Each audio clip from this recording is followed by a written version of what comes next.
retired military, one of the best decisions I ever made in my life, but I just want to share some truths about the military. So in 1997, I get orders to be stationed in Norfolk, Virginia. My orders are for 4 years to be stationed on a ship called USS Hawes FFG-53. After graduating A school, I get on a plane around noon and head to Norfolk. I arrive around 6 p.m. When I get to the airport, there's a guy in a duty van that's waiting for me.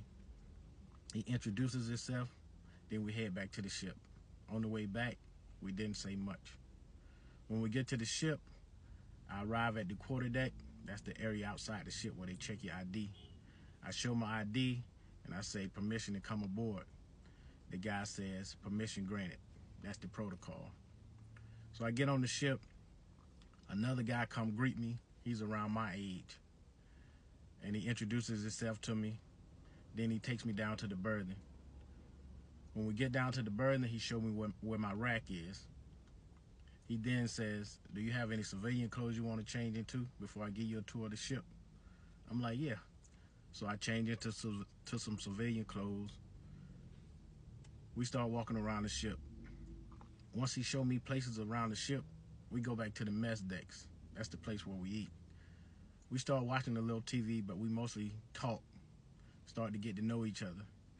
After about 20 or 30 minutes, he said, hey man, you seem like you pretty cool people. I'm gonna tell you some stuff that I normally don't tell everybody, but I'm gonna tell you because you seem like you cool people.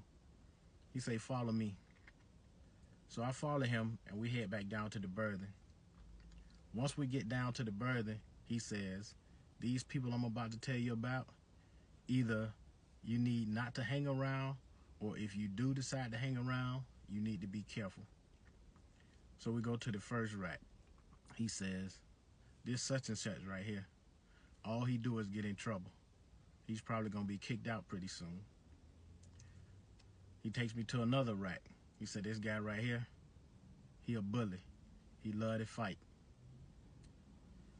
We go to another rack. He says, this guy right here, he gay. He try to act like he not, but he gay. Everybody know it. So he gonna try you. He's gonna loan you money. He's gonna buy you stuff. He's gonna be extra nice. But he's doing it for a reason.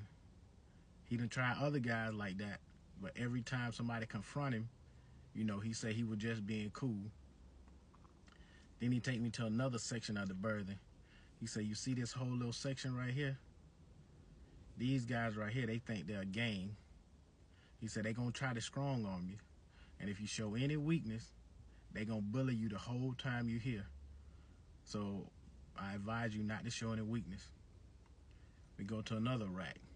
He says, this guy right here, he's super smart, but he's kind of slow. Like, he don't really have that much common sense. A lot of people, they pick on him, but me, I'm cool with him. I try to show him how to adapt to military life. Before we leave the berthing, he said, oh, I forgot to tell you about the funky crew. But there's no need to point them out because you're going to figure them out on your own. And last but not least, I'm not going to point these people out, but just know that racism exists. Just because you're in the military, don't think that racism don't exist. I'm like, all right, man, appreciate it. And a lot of you all not. The guy that he was talking about that gets in trouble all the time, we became real cool. He's from Chicago. And he did end up getting kicked out. But, you know, he was kind of cool people. I didn't have any kind of problems with it. But I used to always wonder why he would go off the ship after taps. That's when we're supposed to be going to sleep. And come to find out, that's when he was doing all this crime. And now we know Lil Durk, and we familiar with Chief Keef and King Von. But this was 97 though. And come to find out, the guy was from the same area. I don't know where he is now. I lost contact. But if this video go viral, or some of my Navy buddies see this video, If y'all still have contact with him, tell him to get at me. I love you, big guy. And I'll be sharing more stories with you. Y'all have a blessed day.